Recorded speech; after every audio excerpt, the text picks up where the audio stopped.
Let's get to the market action with Dan Deming of KKM Financial. Dan, we survived a slew of Fed speak last week. What are you watching this week? Yeah, Angie, finally, last week we did see a little bit of selling pressure for the first time in several weeks, post-expiration selling pressure. And so that's something I'm going to keep a very close eye on this week to see if it has further downside or if we're going to be able to hold some key levels here going into this week.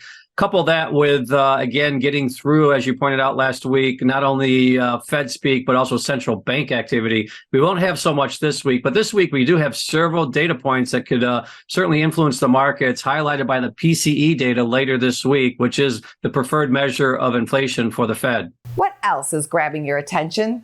Really just a shifting dynamic on the bond market, Angie, as we continue to see that inversion in the yield curve continue to widen or steepen. And that's an indication that the market anticipates a significant slowdown in the economy in the coming, let's say, 6 to 12 months, when you look at the various durations and the inversion across the yield curve. So that's something that I'm keeping a close eye on because it's to the widest point now that we've actually experienced during this whole cycle. And typically that is a harbinger for some type of economic slowing or even a recession type environment. Now, how steep is the big question, and that's what the market's trying to figure out. So that's another thing to keep an eye on this week. We will be watching. Thank you, Dan. All right. Thanks, Angie. Thanks for having me.